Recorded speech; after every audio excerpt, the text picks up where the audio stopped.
નમસ્કાર દોસ્તો, આજે આપણે ધોરણ 11ના ગુજરાતી વિષયના પાઠ નંબર 10 જીભના સ્વાધ્યાયનું સંપૂર્ણ સોલ્યુશન જોઈશું. શરૂ કરીએ પ્રશ્ન નંબર 1થી. નીચેના પ્રશ્નોના 1-2 વાક્યમાં ઉત્તર લખો.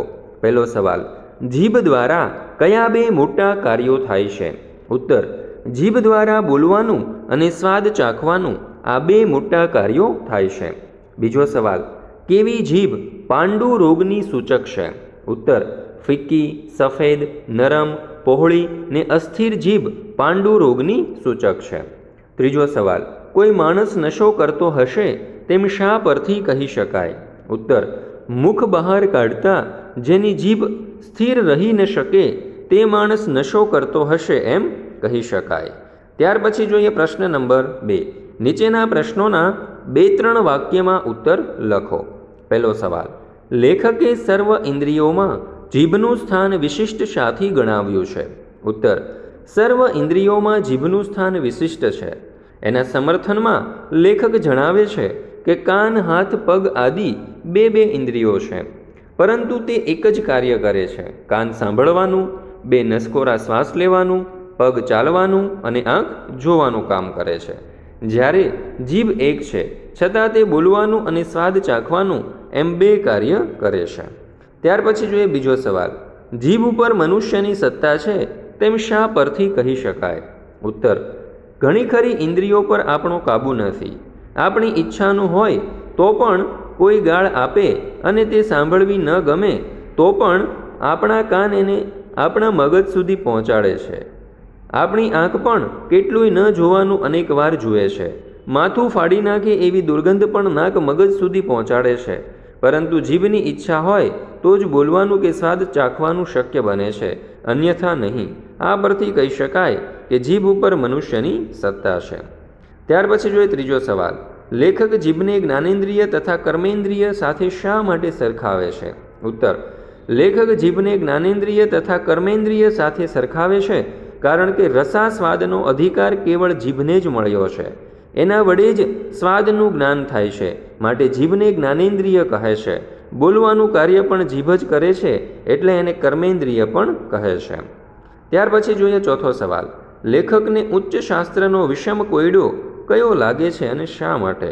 ઉત્તર, સુરત, વડોદરા, અમદાવાદ બધે સ્થળે અળ બોલાય છે, તે ભરૂચમાં કેમ બોલાતો નથી? લેખકને એ ઉચ્ચાર શાસ્ત્રનો વિષમ કોયડો લાગે છે. તેમના મતે એનું કારણ એ છે કે બાળપોથીમાં નળનું ચિત્ર આપી તે પરથી અળકાર શીખવવામાં આવે છે અને ભરૂચમાં નળ નથી, તેથી કદાચ ભરૂચવાસીઓએ નળની સાથે અળનો બહિષ્કાર કર્યો હશે. ત્યાર પછી આપણે જોઈએ 5મો સવાલ, ભિન્ન ભિન્ન વ્યક્તિઓની જીભની ખાસિયત લખો. તો જોઈએ ઉત્તર, કેટલીક જીભો પોતાના શ્રોતાના કાનની ઉપાસક હોય છે. આખો વખત સાંભળનારના કાનમાં એ ઘૂમ્યા કરે છે. કેટલીક જીભો એટલી આત્મપ્રશંસા કરે છે કે એમાં પોતાને ને સાંભળનારને ડૂબાડી દે છે. તો કેટલીક સાંભળનારની ખુશામદમાં જ રચીપચી રહે છે. કેટલીક જીભ સ્ત્રીને જોઈને વાચાળ બને છે, અન્યથા મૌન રહે છે. કેટલીક જીભો બીજાના જ મનના વિચારોની વાહક બને છે. કેટલીક જીભ કાતરનું કામ કરે છે. કેટલીક જીભો સોયની ગરજ સારે છે, તો કેટલીક જીભ નેતરની સોટીનો ખ્યાલ આપે છે. ત્યાર પછી જોઈએ 6થો સવાલ, પ્રતિકૂળ સંજોગોમાં જીભ આનંદથી રહેવાનું શી રીતે શીખવે છે? ઉત્તર, જીભની આગળ 32 ભૈયા જેવા મજબૂત દાંત છે. પાછળ ગળાની ઊંડી ખાય છે. અનેક પ્રકારના ટાઢા, ઊના, તીખા, ખારા પદાર્થોનો સતત મારો હરફર કરવા માટે ઓછામાં ઓછી જગ્યા, સૂર્યનો સહેજ પણ પ્રકાશ ન આવે તેવી સાંકડી અંધારી જગ્યામાં લપાઈ રહેવાનું. આવી અનેક પ્રતિકૂળતાઓ છતાં જીભ આનંદથી નિર્ભયપણે પોતાનું કાર્ય કરતી રહે છે. ખાનપાનનો રસાસ્વાદ માણતી રહે અને અંદરનો તથા મનને હૃદયના વિચાર ભાવોને વ્યક્ત કરી સંસાર સાચવતી રહે. સુખી થવું હોય તો સંચારમાં જલકમલવત નહીં પણ મુખ જીભની જેમ રહેવું એવો ગુડ બોધ વગર બોલીએ સંભળાવે છે. આમ જીભ પ્રતિકૂળ સંજોગોમાં પણ આનંદથી શી રીતે કર્તવ્ય બજાવતા રહેવું અને સંસારમાં આનંદથી રહેવું એ શીખવે છે. ત્યાર પછી પ્રશ્ન નંબર 3. નીચેના પ્રશ્નોના મુદ્દાસર ઉત્તર લખો. એમાં પહેલું, જીભ દ્વારા મનુષ્યની જાતિ આદિ બાબતોની માહિતી મળે છે. વિધાનની ચર્ચા સુદ્રષ્ટાંત કરો. તો જોઈએ ઉત્તર, જીભના આધારે મનુષ્યની જાતિનો પરિચય વગર પૂછ્યો મળી જાય છે. જેની જીભ સહેલાઈથી નજીવા કારણસર ભયંકર શાપ આપી દે તો સમજવું કે બ્રહ્મર્ષિ છે. જેની જીભ વેદ મંત્રોના ધન જટાકર્મ ઇત્યાદિ પ્રકારના પાઠો કરતી હોય અને સોમરસનું પાન કરતી હોય તો સમજવું કે એ બ્રાહ્મણ છે. જેની જીભ વીરરસની વાતો કરે અને કસુંબા પાણી કરતી હોય તો એ ક્ષત્રિય છે. પૈસાની વાત સાંભળી જેની જીભ ભીંજાઈ જાય તો સમજવું તે વેશ્ય છે. જેની જીભ મોટે ભાગે મૌન રહે ને અન્ય વર્ણના હુકમ સાંભળી હા મા બાપ એમ બોલતી રહે તો એ શુદ્ર છે. જોકે હવે આ વર્ગભેદને સ્થાને નવીન ભેદો ઊભા થતા રહ્યા છે. બીજો સવાલ, જીભ માટે ઈશ્વરે કેટલીક સગવડ કરી નથી તેવું લેખક શાથી કહે છે? ઉત્તર, લેખક માને છે કે જીભને ધારીએ ત્યારે મોંમાંથી છૂટી કરી શકાય તેવી સગવડ ઈશ્વરે કરી હોત તો કેટલીક સમસ્યાઓ દૂર થઈ શકી હોત. જેમ કે નાટક, સિનેમા અથવા તો સભામાં પ્રેક્ષકોને શ્રોતાઓ પોતાના જીભનો વધારે પડતો ઉપયોગ કરી બીજાને દખલ કરતા હોય, પરંતુ સૌને પોતાની જીભ બહાર જુદી જુદી ડબ્બીમાં મૂક્યા પછી જ દાખલ કરવામાં આવે તો સૌને નાટક, સિનેમા તથા સભામાં વધારે આનંદ આવે. ઉપરાંત બહુ બોલ બોલ કરીને કંટાળો આપનાર વ્યક્તિ પોતાની જીભ ઘી ચોપડીને કબાટમાં ઊંચી મૂકી દીધી છે એની ખાતરી કરી લીધી હોય તો જ જનાર વ્યક્તિ નિર્ભય થઈ જાય. જ્યારે કંકાસ કે કલહના પ્રસંગ ઉપસ્થિત થાય તે પહેલાં આપણે મોંમાંથી જીભ બહાર કાઢી ગજવામાં મૂકી દઈએ તો મારામારી અને ગાળાગાળીને સહેલાઈથી ટાળી શકીએ. બળવાખોર ભાષણ કરનાર માણસને જેલમાં પૂરવાને બદલે સરકાર તેની જીભ જ જપ્ત કરી લે તો સુરક્ષા જળવાશે. રામનું રટણ કરનારી જીભની ખ્રિસ્તીના મુખમાં અને રહીમને ભજનારી જીભની બ્રાહ્મણના મુખમાં અદલા બદલી થાય તો વિવિધ ધર્મની એકતા આપોઆપ સિદ્ધ થઈ જાય.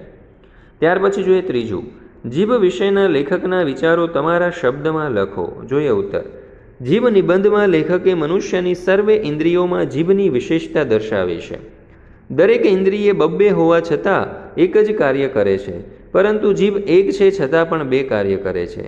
સ્વાદ ચાખવાનું અને બોલવાનું. જન્મથી મરણ સુધી જીભ અમર રહે છે, પણ મરણ પછી વાણી રૂપે અમર રહે છે. રસાસ્વાદ માણવાનું અંગ જીભ છે તો વાણી ઉચ્ચારવા માટે પણ જીભની જરૂર પડે છે. આથી જીભ જ્ઞાન અને કર્મોનો સુંદર સમન્વય કરી શકે છે. રોગની જાણકારી પણ જીભથી જ થાય છે. મનુષ્ય સંસ્કારી છે કે અસંસ્કારી એની જાણકારી પણ જીભ આપે છે. જીભ અપમાન પણ કરી શકે છે અને જીભ પ્રશંસા કરીને અપમાનના ઘા રૂઝાવે પણ છે. કેટલીક જીભ કાતરનું કામ કરે છે તો કેટલીક જીભ સોયની ગરજ સારે છે. જીભ દ્વારા બોલાતી બોલી મનુષ્યના ગામ, જાતિ, સંસ્કાર આદિનો પરિચય પણ વણપૂછીએ આપી દે છે. અન્ય પ્રાણીઓ કરતાં મનુષ્યની શ્રેષ્ઠતા અને વિશિષ્ટતા એની જીભને કારણે છે. સમય અને સંજોગોને અનુકૂળ થઈ જવાનું કૌશલ્ય પણ જીભમાં છે. કામિનીની જેમ જીભના જાદુ અને કામળ પણ અનેરા છે. તેમ છતાં જીભને ધારીએ ત્યારે મોંમાંથી છૂટી કરવાની સગવડ હોત તો કંકાસ, મારામારી જેવી કેટલીક સમસ્યા દૂર થઈ શકત. વધુ પડતા બોલીને કંટાળો આપતા માણસોથી છુટકારો મળત. જીભની અદલાબદલી થવાના પણ ફાયદા છે. બાળકના મોંમાં વૃદ્ધની જીભ આવે તો એ અનુભવભરી વાણી બોલત. રામ ભક્તના જીભ ખ્રિસ્તના ઉપાસકના મોંમાં જઈ ચડે અને રહીમને ભજનારી જીભ બ્રાહ્મણના મુખમાં જઈ ચડે તો રામ રહીમ ગોળ એક જ છે એ આપોઆપ સિદ્ધ થાત. જીભ આપણને પ્રતિકૂળ સંજોગોમાં પણ આનંદથી શી રીતે કર્તવ્ય બજાવાય તે શીખવે છે. તો દોસ્તો, આ પાઠનો ધ્યાનપૂર્વક અભ્યાસ કરવા બદલ આપ સર્વનો ખૂબ ખૂબ આભાર. ફરી મળીશું આપણે એક નવા પાઠના સ્વાધ્યાયના સંપૂર્ણ સોલ્યુશન સાથે. તો આ વિડીયોની લિંક તમે તમારા દોસ્તો, મિત્રો, ભાઈબંધો વગેરે સાથે જરૂરથી શેર કરજો જેથી તેઓ પણ આ પાઠનો સારી રીતે અભ્યાસ કરી શકે.